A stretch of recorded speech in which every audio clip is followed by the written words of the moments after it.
But when it comes to the barangay level, it's about time that we have to stop compromises.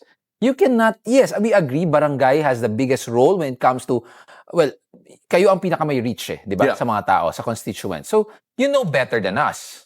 Because you know the needs of your people So why wait for something to happen and to come up with a solution? Like for example, alam mo namang wala kayong parking ordinance, street parking ordinance in your street. So why wait for the MMDA to operate? Then all of a sudden you will tell me, hindi, we're going to come up with an ordinance, barangay resolution.